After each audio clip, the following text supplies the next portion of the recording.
ñu jàll nag ci équipe nationale bi bu ñuy wax équipe nationale bi mooy ñoom ñi nga xamante mooy joueurs yi ñoom ñi nga xamante ñoo jël coupe bi waaye itam staff technique bi ñoom ñi nga xamante ñoom ñoo teg stratégie yi ba dóor Mali ci final boobu noonu dinañ ñëwaat ci final bi lu gën a yaatu ak coach Abdou Aziz. tey équipe nationale maa ngi ko doon waxtaan sànq ak DTN par rapport à la détection des joueurs bëggoon naa ñu ñëwaat un peu ci composition équipe bi nan ngeen def ba constituer équipe bi nii tout en sachant que ñi ngi wax ni am na benn joueur boo xamante à l'étranger la jóge je pense que mooy Khadim Maro moom moo nekkoon buteur ci li nga xamante moo di finaliste bi y a aussi le gardien moom mi remporté le trophée de meilleur gardien et bizarrement bi mu nekkee trophée meilleur gardien bi mu nekkee en tout cas ci compétition bi ñu bëri ñi ngi doon wax que ni nekk na gardien boo xamante il a fait pas mal d'exploits ci li nga xamante moo di parcours am revenons ci constitution équipe bi. Voilà donc may commencer d'abord par nuyu Sénégal yëpp yi ñu seetaan donc aussi di nuyu aussi suma naataango yi nga xamante ni tey jii maa ngi ñoom àndoon donc ba yàlla donc jox ñu lii. Voilà direction bi aussi je pense que c'était pas difficile d'autant plus que quand on m'a demandé vraiment donc de prendre donc les commandes de cette équipe par le biais de ma fille je pense que war na def presque lu mat ay 2 ans yu manqué ci moom lañ jaar sax pour que ma ñëw jël équipe bi. Voilà donc man ak président bi aussi ak Seydina ñëw sama kër dama lay wax comme équipe nationale la donc nañu woo doomu Sénégal yëpp yi nekk dans les 14 régions. Au début sax dama bëggoon ñu def benn tournée région bu ci nekk ñu dem xool def ay match xool joueurs yi fa nekk avant vraiment donc de faire la sélection mais peut-être après temps bi mayuñu ko woon mayuñu ko woon donc j'ai demandé aussi peut-être ñu organiser ay match fii ci stade Mbao bi. ñoom ñi nga xam ne xam nañ suur yi xam nañ seen morom yi ñu woo leen foofu ñu ñëw ñu organiser ay match mu ut nag ay entraîneurs yoo xamante ni aussi ay entendants lañ comme man du ñooy ce ne sont pas des sourds-muets parce que aussi yàgg bi ma yàgg ci ñoom xam leur façon de penser ma ne xaaral donc direction bi je ne vais pas aussi chercher des coachs sourds parce que damay bañ aussi sentiment yi xaw cee laal tuuti je me suis allé donc voir mes collègues des collègues d'entraîneurs comme moi. Ma confier leen ay tâches jox leen ay critères nag de sélection ne leen lii ak ci lii ak lii ak lii laa bëgg au moins match yi ñu organiser ngeen xoolal ma ci ñu xool ci génn ci 25 après ci lañ def noonu plus man aussi it non seulement ñoom ñu ngi liggéey mais aussi man it maa ngi yor sama calepin aussi comme ça donc jaa fekk ni aussi pratiquement on avait les mêmes jours comme ni ko Wolof di waxee montre yu baax donc ñooy bokk heure. Voilà donc ñu jël ci loolu après war jël ci nag au moins nu mu tudd 23 yi nga xamante ni donc ñooñu nekk mais bi ñu koy def aussi bàyyi woon nañ place xale yi nekk France lu mel ni ay ñoom Khadim Maroon amoon na sax keneen ku waroon jóge Turquie ku waroon ñëw mais aussi peut-être au dernier moment dafa woon ay problème papier finalement après on s'est contenté donc de Khadim Maroon. Voilà donc noonu lañ def ba def sélection bi donc tey jii ba macha allah donc sélection bi donc parvenir donc à gagner ce trophée là quoi. Ouais. tey jii nii communication bi ni muy jàllee entre yow ak joueurs yi c'est ci wàllum signe est-ce que c'est quelque chose boo xamante yow da nga ko mënoon avant wala c'est bi nga nekkee entraîneur nga commencé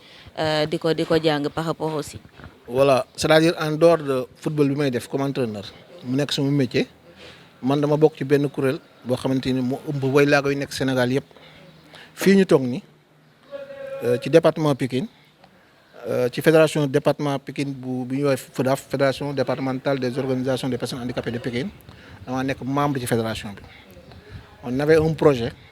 avec Handicap International ci benn programme boo xamante ni dañ ci waroon def ay jumelage entre handicapés yi nekk Pikine yi nekk Saint-Louis étudiants yi nekk handicapés yi nekk université ak bu Ziguinchor mais ci biir dem boobu je pense c'était en 2008 xam nga 2009 dañu gisoon ni amoon na benn sourd-muet bu taxawoon ci ñun. bu tudd Babacar Diandiaye mais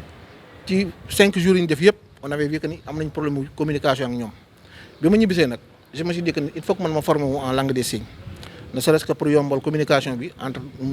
handicapés yi nekk ci fédération bi ak nu mu tuddati ak sourds-muets yi c'est ça qui m'a poussé donc à aller me former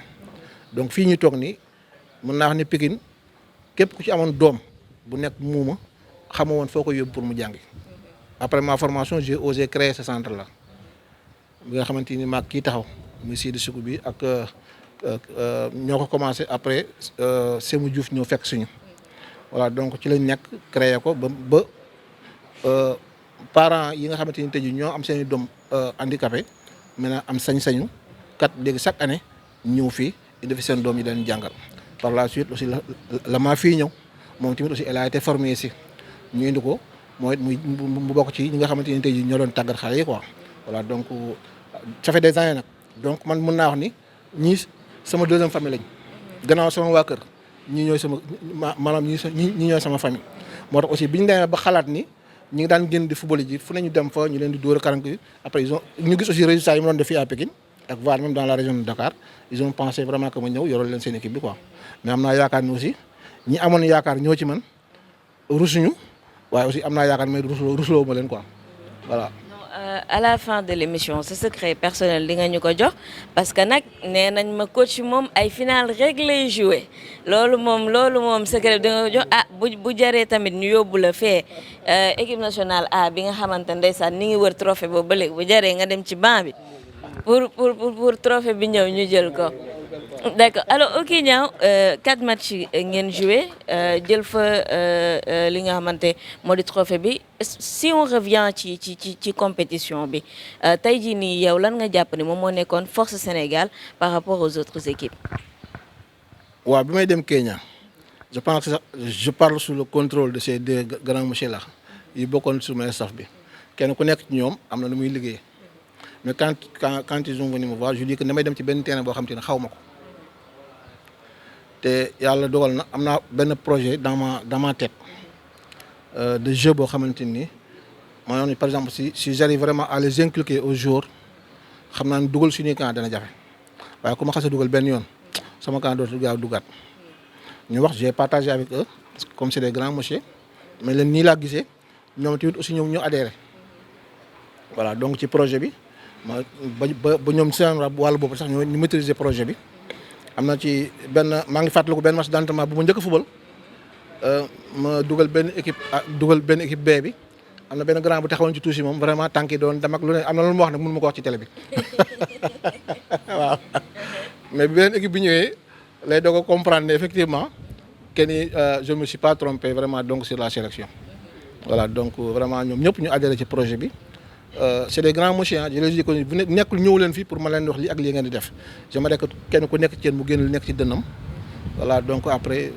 ñu xool lan moo ci gën pour le Sénégal après ñu def ko quoi donc c'est vraiment l'occasion de les saluer donc sur leur état d'esprit vraiment bi nga xamante ni tey jii moom la ñu entamé compétition yi daal. Est-ce qu'on peut revenir sur la finale bi nga xam te Sénégal moo ko dóor Mali 1-0. lan moo doon déclic bi nañ njëkk a dugal voilà parce que gis nañ ni nekk na équipe boo xamante ne tase ngeen ñaari yoon ci biir compétition bi et que 2 fois yëpp yéen a ko gagné. avant ma ñëw ci finale bi je parle sous le contrôle de ma fille dañuy taxaw ma ak moom ñu saan demi-finale bi parce que Kenya koo mosaan wax dañ la Égypte ak Sénégal ñoom ñooy finalu mais danaa benn période ma naan ma fille la Aïssata ne ko sax am Mali. moom a gënal sax am Égypte ndax Mali dama ko def sama poche ba pare waaw parce que waaw dama ko def sama poche ba pare certes que xam naa nekkuloon match bu yomb xale yi dinañ ci gaañu mais xam naa ni moom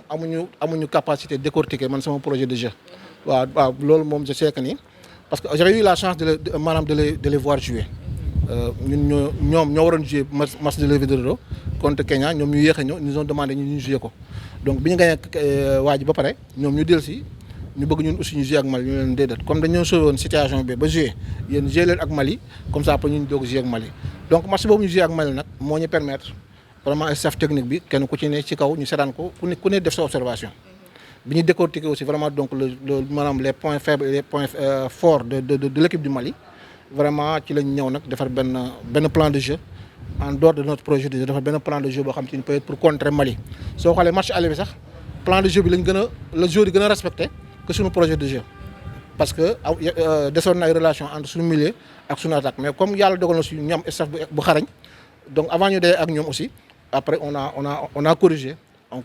par rapport aussi donc à notre projet de jeu comment attaquer Mali par rapport ak ñun à partir de notre milieu de terrain donc comme ça jëm ci attaque bi quoi c'est comme ça qu'on a fait parce que après amoon naa certitude que ni mën naa métti wax naa ko sax ci benn interview match bi dana métti mais dama amoon certitude que ni même ci jour de finale bi maa ngi koy Aïssata ne ko match bi dañ koy gagné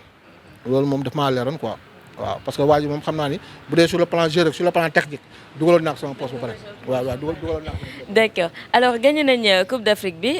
étape bi ci topp mooy li nga xam te moo di Coupe du Monde bi ce sera en mai 2022 foofu nga xam te moo di Brésil c'est une suite du travail nan ngeen ko fas yéene préparer. waaw bi ñu ñibbisee on s'était dit que on va peut-être se reposer pendant 2 semaines après avec le staff là on va se réunir pour essayer d'évaluer la compétition bi nga xam te ni moom la ñu romb mais aussi dégager ay perspectives voilà donc li ñu bëgg njëkk a def mooy fexe ba championnat Sénégal bu suur mi maanaam ñu mën ko taxawal maanaam région bu nekk moom équipe loolu dafa bokk ci objectif yi mais aussi gis nañ ni au sein même de le staff y a communication bi avec les joueurs dafa xaw a des donc on a prévu de faire des stages pour ces grands monsieur là mais aussi def ay stages pour les joueurs yi nga xamante ni aussi ñoom Sénégal bopp dafa ñu langue des signes ne serait-ce que pour que communication bi donc après mën a yomb mais ensuite prévoir def benn plan de communication peut-être de recherche aussi donc de sponsors parce que aussi gis nañu camp de stage yooyu ça demande des moyens te il nous faut vraiment donc des sponsors yu ñu jàppale ci yooyu jàppale ñu fii ci Sénégal mais aussi jàppale ñu comme ça donc ci bu ñu demee bitim réew en tout cas daal su ma juumul daal chantier yu mag yi loolu bokk na ci mais aussi beneen chantier bi nga xam ne moom laa gën a téye sama xol maanaam mooy former entraîneur sourds-muets yi nekk yëpp ci Sénégal peut-être loolu je pense on va y travailler avec le ministère des sports comme ñoom aussi amuñu woon chance di am ay formation pour seen métier bi loolu aussi vraiment donc nekk na suma mbëbët man ak doyen Hervé ñu ngi ciy wax avec le directeur technique kon yooyu yëpp on va essayer de le faire ne serait-ce que au moins defal leen renforcement de capacité parce que c'est ay nit lañu ils ont droit donc à la formation comme les autres voilà donc te nit bu dee nag ba embrasser benn métier rek def ko xolam je pense actuellement tey jii renforcer ko ci loolu da ciy baax daal ñaan yàlla nag vraiment ubbiwaat équipe nationale buntu bi parce que tëjul voilà tëjul on a des joueurs yoo xam ne actuellement tey jii qui sont à l'étranger yoo xam te ni même ici au Sénégal il paraît que on a aussi laissé donc de très bons footballeurs yooyu yëpp encore on va essayer de travailler dessus pour que bu ñu demee Brésil ñu mën a encore yóbbuwaat une équipe boo xamante ni kenn du ci am leen looy lam-lame voilà. Mi ngi noonu, c'était l'interview avec le coach. Le site numéro 1 du sport au Sénégal, sport.com, est maintenant disponible en version application mobile sur iOS et Android.